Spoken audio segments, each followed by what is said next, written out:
Hari kiamat akan datang dengan tanduk, rambut, dan bulunya, dan pahala kurban yang menetes pada suatu tempat sebelum tetesan darah tersebut menetes ke tanah. Maka hiasilah dirimu dengan ibadah kurban. Sesungguhnya kurban juga dilakukan oleh umat beragama lain. Namun orientasi kurban mereka berbeda dengan kurban yang dilakukan oleh umat Islam. Mereka melakukan kurban sebagai bentuk suap kepada Tuhan agar Tuhan tidak marah dan membebaskan dari berbagai macam bencana. Mereka yang meyakini Tuhan ada di dalam lautan, maka mereka melarung kurban mereka ke dalam lautan.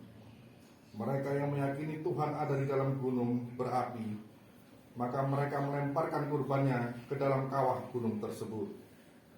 Mereka yang meyakini Tuhan ada di tempat-tempat tertentu, maka mereka mempersembahkan kurbannya ke tempat-tempat tersebut. Sedangkan kita umat Islam, sebagaimana Al-Quran berseru pada surat Al-Hajj ayat 37, bukanlah daging atau darahnya yang sampai kepada Allah, melainkan yang sampai kepadanya adalah takwamu. Ada banyak peristiwa sejarah para nabi dan rasul di sekitar Idul Adha.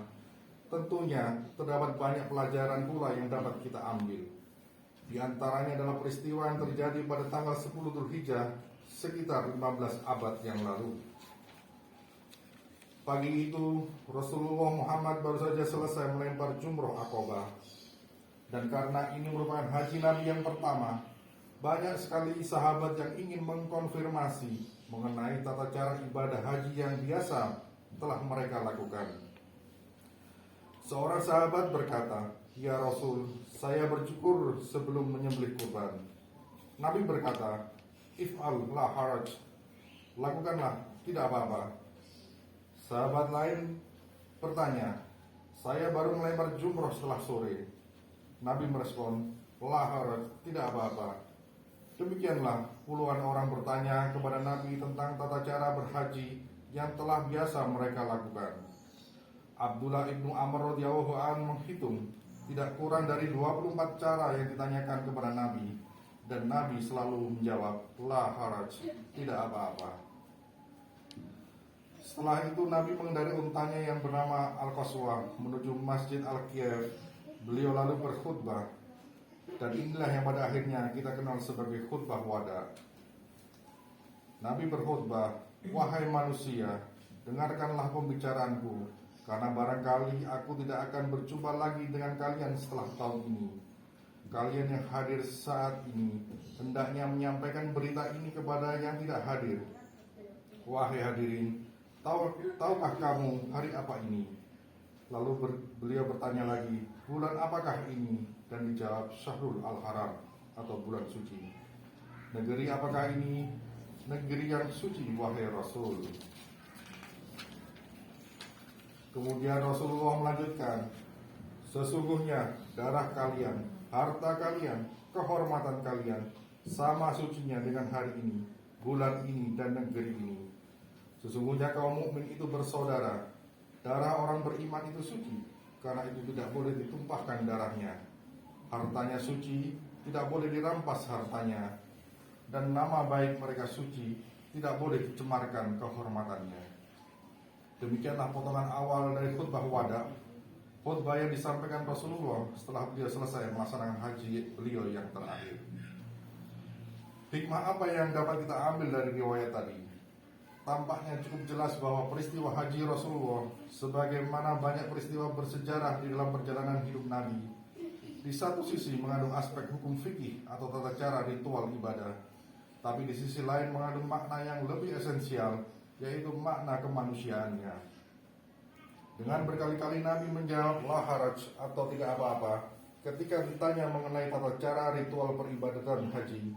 Nabi tampaknya tidak terlalu kaku dalam hal tata cara ritual atau hukum-hukum fikih ibadah haji itu.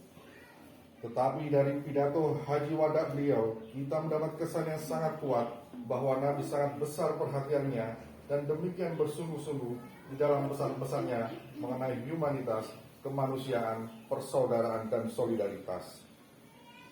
Akhir-akhir ini, 15 abad setelah pidato Rasulullah tersebut, kita umat Islam banyak memperlihatkan sikap yang terbalik sama sekali. Kita sedemikian fanatik, kaku terhadap cara-cara ritual peribadatan kita, pada paham fikih yang kita anut, tetapi kita sering lupa pada pesan-pesan kemanusiaan dan persaudaraan yang diajarkan oleh Nabi. Kita terkotak-kotak di dalam berbagai kelompok, masing-masing bersikeras membela cara-cara ritual dan fikih yang diyakini, sambil tidak henti-hentinya menyalahkan dan melecehkan cara-cara ritual kelompok lain.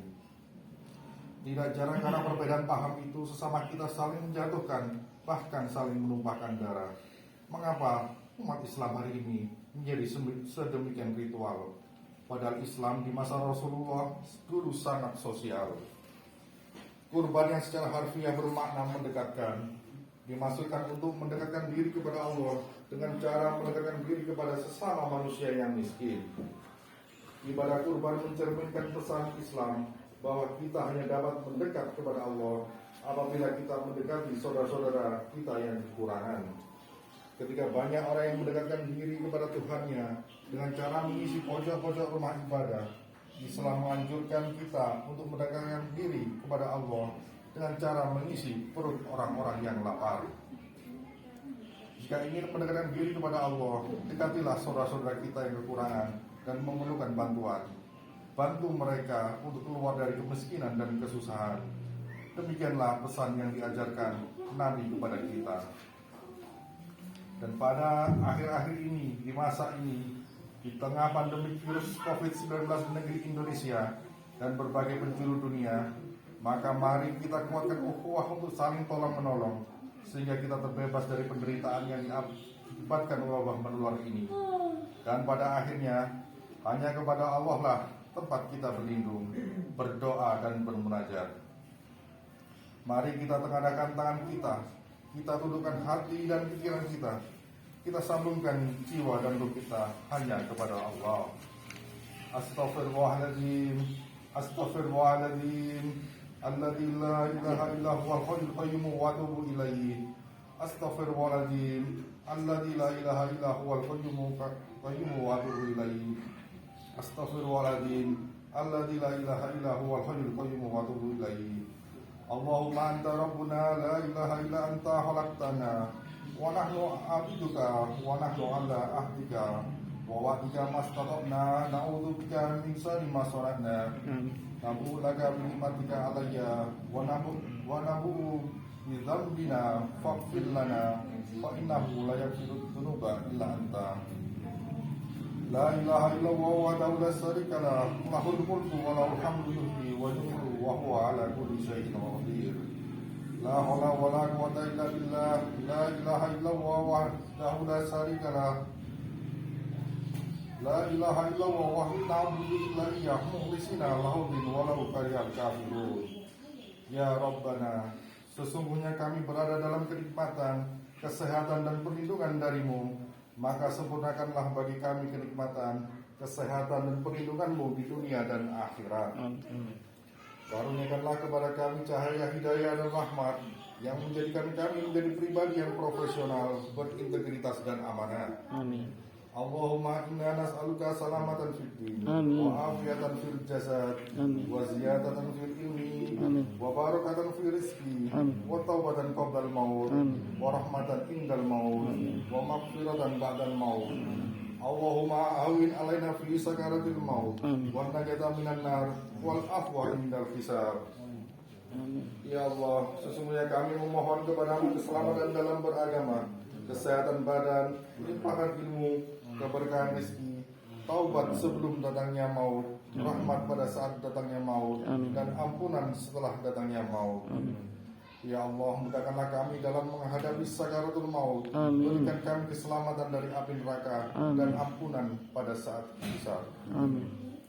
Ya Rabbi, dengan namamu ya Allah yang bersama namanya tidak ada sesuatu di bumi dan di langit yang bisa membahayakan, dan Dia Maha mendengar lagi Maha ketahui. Allahumma inni a'udzubika minal barasi wal jununi wal judami wa min sayyi'il asqami. Ya Allah, aku mencari perlindungan kepadamu dari kusta, kegilaan, kaki gajah, dan penyakit jahat. Ya Allah, ya Tuhan kami mohon perlindunganmu dari penyakit yang disebabkan virus corona. Semoga kami, keluarga kami, seluruh umat di negeri Indonesia ini terhindarkan dari dampak negatif virus corona.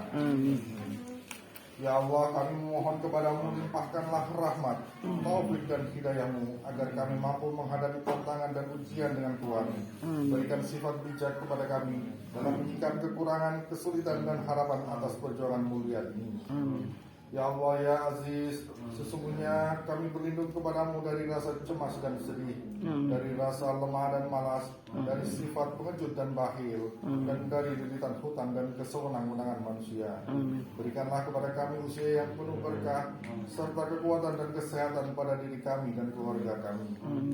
Ya Allah, yang Maha Agung lagi perkasa, tampakkanlah kepada kami yang benar itu sebuah kebenaran, dan berikan rezeki kepada kami untuk mengikutinya. Tampakkanlah kepada kami yang batil itu sebuah kebatilan, dan berikan rezeki kepada kami untuk menjauhinya. Karuniakanlah kepada para pemimpin kami kebijaksanaan dan keikhlasan yang tinggi dalam mengabdi, serta dapat menunaikan perannya dengan benar dan mengarah kepada yang Engkau ridhoi.